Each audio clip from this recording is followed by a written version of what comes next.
God's great grace it is has brought us all this way. 하나님 말씀은 신약 성경 사도행전 17장 16절에서 31절까지입니다. 일본의 종교 비율은 거의 양분에서 그러니까 절반 정도씩 각각 차지해서 신도라는 종교의 종교인 수가 약 49%, 그다음 불교가 약 46%. 그러니까 거의 국민의 절반은 신도라는 종교고 나머지 절반은 불교인이 차지한다고 볼 수 있어요. 그리고 나머지 이제 5%가 이제 기타 종교. 그 중에서 기독교는 1%라고 합니다. 그것도 가톨릭 신자 수까지 합쳐서 1%라고 합니다. 왜 이렇게 일본에는 기독교 인구가 적을까? 그냥 적겠지 생각하시면 안 돼요. 저는 질문이 들었어요. 왜 이렇게 일본의 기독교 인구가 적을까? 제가 이런 질문이 드는 이유는 일본은 우리나라보다 유럽과 미국의 서구 문명 문화를 일찍 받아들인 나라예요. 우리 예전 조상 흥선대원군이 나라문을 딱 걸어 잠그고 어떤 문명을 받아들이지 않고 폐쇄를 시키지 않았습니까? 좀 시대에 뒤떨어진 역사를 갖고 있지 않습니까? 근데 일본은 굉장히 빠르게 주도적으로 서양 문화를 받아들여서 굉장히 문화가 발전한 나라가 일본이에요. 그래서 일본은 아시아에서 드물게 선진국에 든 나라가 일본이 아니겠습니까? 근데 여러분도 아시다시피 전 세계에 분포하는 선진국의 거의 대부분은 기독교 국가예요. 그렇죠? 요즘에 이제 많이 이제 타락하고 소멸하고 있는 추세이긴 하지만 어찌됐든 간에 문명이 발달하고 개화가 되고 학식이 많고 선진국 대열에 든 대부분의 나라는 거의 기독교라는 거예요. 근데 일본은 아이러니하게도 그 기독교 인구가 1%도 안 된다는 거예요. 개신교 따지자면. 그래서 저는 여기서 이제 왜 일본은 기독교인이 그렇게 적을까라는 질문이 들게 된 것이죠. 여러 가지 이유가 있겠지만 제가 이번에 가서 이제 느껴보고 들은 바로는 가장 큰 이유 중에 하나는 바로 일본에 깊숙이 자리 잡고 있는 신사 문화라고 할 수가 있습니다. 신사는 한마디로 어떤 그 예배당이라고 할 수 있어요. 신도라는 종교의 예배당이 신사인 거예요. 그 신도라는 종교는 제가 뭐 정확히 공부를 해보지는 않았지만은 한마디로 그 마을 공동체 주민들의 건강과 안녕과 뭐 농사를 진다면 풍년을 기원하는 어떤 제사를 드리는 것과 같은 그런 장소가 신사가 되는 거예요. 그래서 일본 마을 곳곳마다 신사가 다 있더라고요. 마을 거리를 산책하면 조금만 가면 신사 있고 조금만 가면 신사 있고 그만큼 일본에는 신사 문화가 뗄 수 없을 정도로 깊숙이 그들의 어떤 의식과 삶 속에 결합되어 있는 것이 그 신도, 신사 문화라는 것을 직접 볼 수가 있었습니다. 그럼 그 신사라는 그 장소에 가면 도대체 뭘 모시고 있는가? 우리가 절에 가면 불상이 그 안에 있지 않습니까? 그것처럼 신사에도 그 안에 들어가면 제단에 뭔가가 있는 거예요. 그 신도 신사에서는 그럼 여러분 누구를 모시고 있고 누구를 숭배할까요? 모든 것을 다 모셔요. 조상님도 그 안에 모실 수 있고 모든 만물, 해와 달, 나무, 꽃, 식물, 돌멩이, 고양이, 사자, 내 엄마 아빠, 민간 신앙의 복합체라고 할 수 있는 것이 다 들어가 있는 것이 그 일본의 그 신도 신사 문화라는 생각이 들었습니다. 우리 일제강점기 때 그런 말 많이 들어봤을 거예요. 신사 참배가 있었다. 참배는 절하는 거죠. 신사는 뭐예요? 아까 말했던 그 신사에 가서 절하는 거예요. 그 신사 안에 뭐 짐승이 있든 조상이 있든 어떤 인물이 있든 간에 그 앞에서 절을 하는 거예요. 그걸 우리나라 조선 땅에 여러 곳에 신사를 세우고서 우리로 하여금 그 신사 참배를 강요했죠. 마치 그 옛날 다니엘 시대 때 그 신상한테 절하지 않으면 풀무불에 집어 던진 것과 같죠. 그러니까 여러분 역사는 반복되는 거예요. 이거 옛날 일인가 보다 하시면 안 돼요. 오늘같이 현대 시대를 살고 있는데 무슨 그 옛날 이런 일이 또 벌어질 수 있겠어 하는 순간 오늘날에도 누군가가 권력을 잡으면 벌어질 수 있는 일임을 우리는 경각심을 가질 필요가 있습니다. 조선시대에 신사를 세우고 신사참배시켰어요. 근데 여러분, 우리 기독교는 누구 앞에서만 절을 하죠? 다니엘처럼 여호와 하나님 앞에서만 우리는 절해야 되는 줄 믿습니다. 근데 기독교인들도 이제 신사참배를 참석하라는 거야. 근데 우상숭배 할 수 없잖아요. 십계명도 있고. 그래서 우리가 거부를 한 거예요. 그때 많은 우리 기독교 선배들이 일제강점기 때 순교를 했는데, 그 중에서 우린 죽어도 신사참배 안 하겠다 신앙을 지켰던 그 교단이 장로교의 바로 고신교단이 되는 거예요. 그때 최초로 장로교가 이제 분열이 시작되는데, 오늘날 통합과 합동으로 또 나뉘긴 나뉘었지만, 그것이 이제 나뉘기 전에 그거 하나와 고신교단이 나뉘게 된 계기가, 고신교단은 우린 신사참배 안 하겠다, 굉장히 소수겠죠. 그리고 나머지 이제 기독교, 장로교를 포함한 기독교는 하나님을 믿음에도 불구하고 조금은 타협을 해서 신사참배를 하는 뼈아픈 역사가 있었습니다. 이렇게 일본 사람들의 삶과 생각 속에 깊숙이 자리 잡은 것이 이 신사 문화인데, 이 신사 문화로 인해서 그들은 예수를 믿더라도 예수를 유일한 구원자로 이해를 하지 못해요. 아니, 왜 예수만 유일한 길이고 예수만 유일한 구원자고 여호와만 왜 유일한 신이라고 얘기를 하지? 우리 조상도 신이 될 수 있고, 석가도 신이 될 수 있고, 돌도 신이 될 수 있고, 나무도 신이 될 수 있고, 호랑이도 신이 될 수 있고. 남녀호랭개큐가 호랑이 그거 아닙니까? 모든 만물이 신이 될 수 있고, 우리도 어쩌면 신이 될 수 있는데 왜 예수만 유일하게 구원자라고 말을 하느냐? 그게 그들의 신사 문화에 이렇게 깊숙이 스며든 그 일본인들의 그 의식의 입장에서는 기독교의 그 배타적인 구원론이 이해할 수가 없고 받아들일 수가 없는 거예요. 그러니까 어쩌면 그 일본 교회에서 신앙생활을 하고 있는 그 기독교 신자라고 하시는 그 성도들도 교회는 오지만 또 삶 속에서 또 신사를 또 참배해요. 예수는 내가 믿고 있는 수많은 신들 중에 하나일 뿐이다. 그런 의식 속에서 그나마 1%도 어쩌면 믿고 있는지 모른다는 어떤 위기를 좀 이제 느끼고 왔습니다. 사실 유일신이 아닌 수많은 신들을 믿는 이 일본의 신사 문화는 일본만의 문화가 아니라 역사를 거슬러서 쫙 내려보면은 우리 인간이 가지고 있는 본성이에요.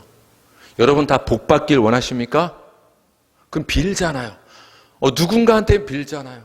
인간의 본성이에요. 복을 받고 싶은 거. 그러니까 모든 신들을 다 받아들여요.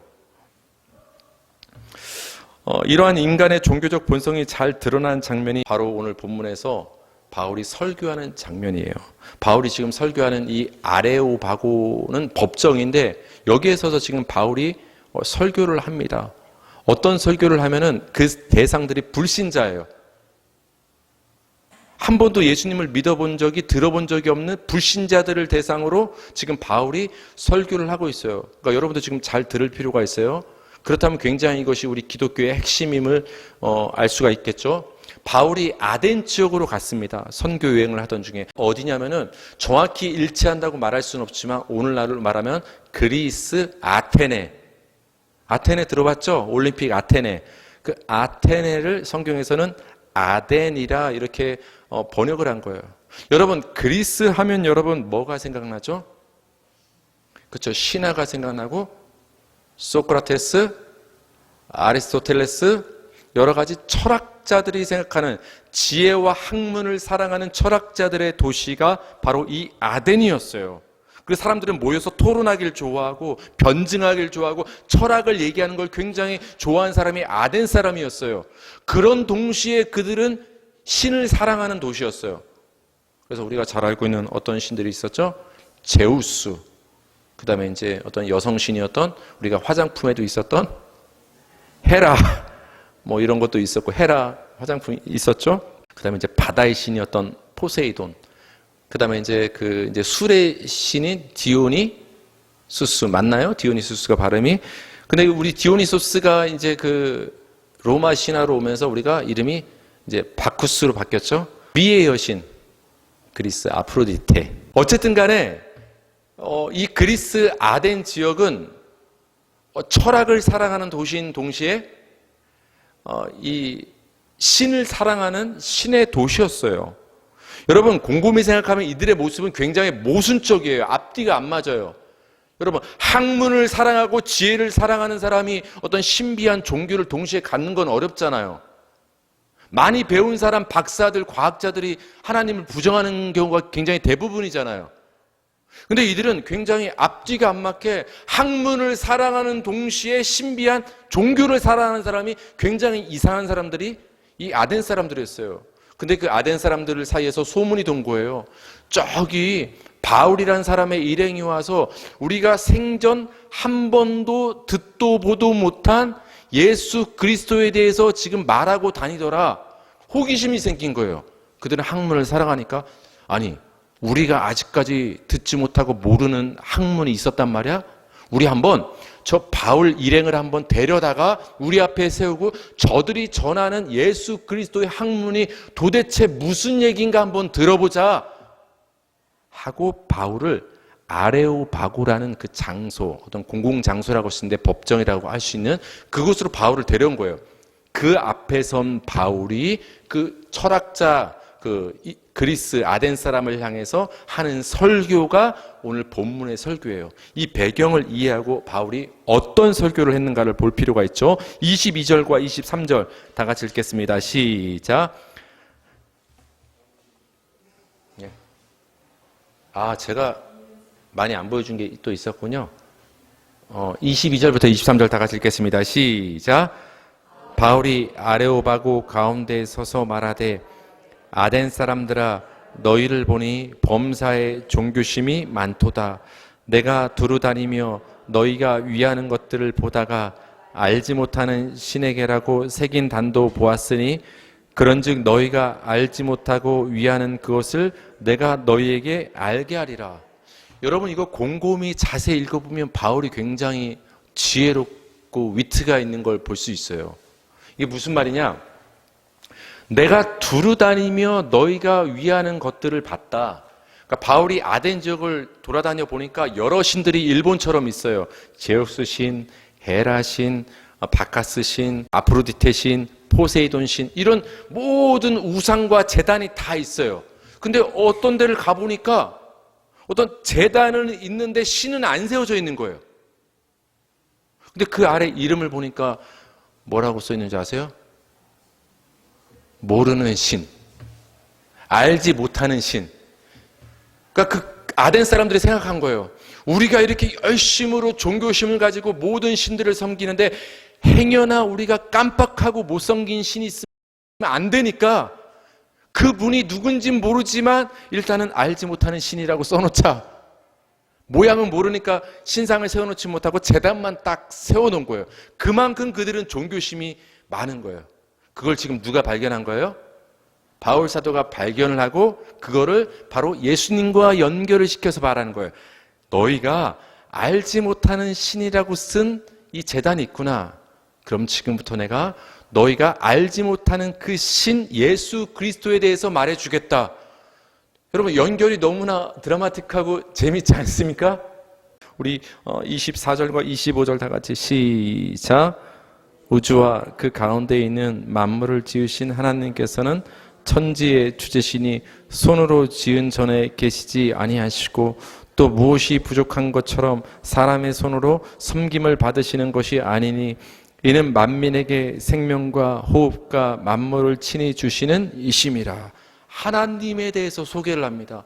너희가 믿는 제우스, 헤라, 포세이돈 이런 게 진짜 참신이 아니라 하나님만이, 여호와만이 유일한 신이신데 그분이 천지를 창조하시고 그 넓은 천지를 만물로 채우신 분이 여호와 하나님이다라고 하나님을 소개하기 시작합니다. 그 하나님만이 유일한 신이시고 그 하나님만이 천지를 창조하셨기 때문에 그분이 천지의 주제가 되신다. 주제는 뭐냐? 주관자, 섭리자, 쉬운 말로 말하면 주인이시다. 그걸 말씀하세요. 하나님이 천지를 만드셨기 때문에 그분만이 우리 만민에게 호흡과 생명을 주시는 분이 그 하나님이다.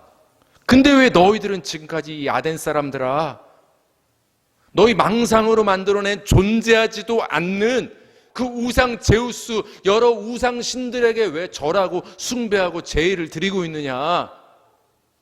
하나님만이 존재하는 유일한 신이시고 그분만이 우리에게 생명과 은혜를 주시는 분이시다 라고 이제 얘기를 하나님에 대해서 이제 전하기 시작을 했죠. 우리 28, 29절 다 같이 시작. 우리가 그를 힘입어 살며 기동하며 존재하느니라. 너희 시인 중 어떤 사람들의 말과 같이 우리가 그의 소생이라 하니 이와 같이 하나님의 소생이 되었은즉 하나님을 금이나 은이나 돌에다 사람의 기술과 고안으로 새긴 것들과 같이 여길 것이 아니니라. 아덴에 보니까 사람이 다 만든 고안하고 새긴 우상 석상들, 그런 신상들이 다 서 있는 거예요. 뭐 한국에도 굉장히 많고 일본에도 굉장히 많잖아요. 야, 하나님을 그런 우상한테 비기고 있냐? 하나님을 그런 신 취급하고 있느냐? 너희는 있지도 않은 신의 형상을 만들어서 우상처럼 모시고 있는데 하나님은 그런 분이 아니시다. 하나님을 어찌 우상처럼 섬길 수 있느냐고 바울이 얘기를 합니다. 그러면서 바울이 마지막으로 이렇게 얘기를 합니다. 우리 31절 시작.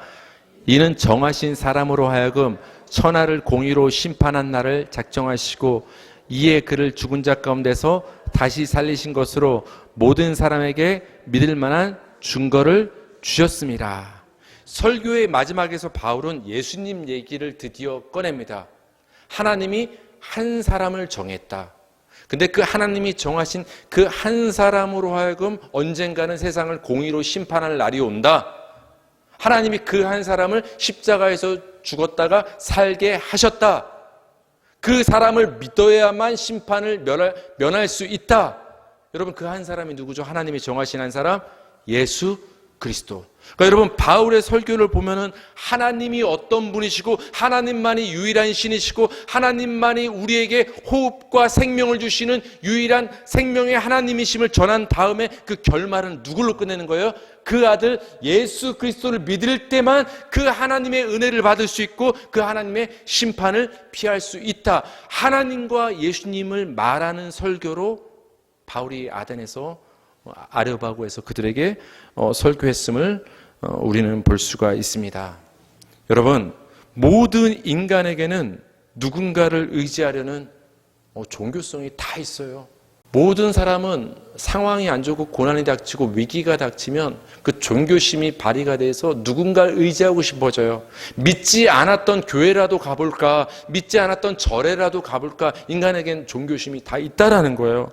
그 종교성은 인간이 만들어낸 존재하지도 않는 다양한 신들, 조상, 만물에 대한 신앙심으로 나타난다는 거예요. 그 일본에 드러나는 그 신사 문화를 통해서도 모든 인간은 그 종교심을 가지고 있다라는 거예요. 근데 여러분, 우리가 믿는 기독교 신앙은 하나님만이 유일한 신이시요 예수만이 유일한 구원자임을 믿는다는 것을 여러분 믿으십니까?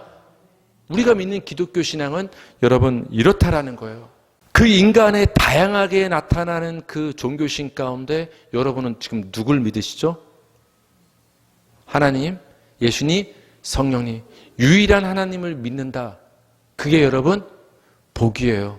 로또에 당첨되는 게 복이 아니라 1%도 안 되는 기독교 인구를 갖고 있는 일본인들이 예수 믿는 게 굉장히 힘든 것처럼 여러분, 예수를 그 많은 종교성 가운데서 예수만이 유일한 구원자임이 믿어지고 내가 그 안에 신앙 안에 몸담고 있는 자체가 우리에게 주어진 놀라운 복 중의 하나임을 믿으시기 바랍니다.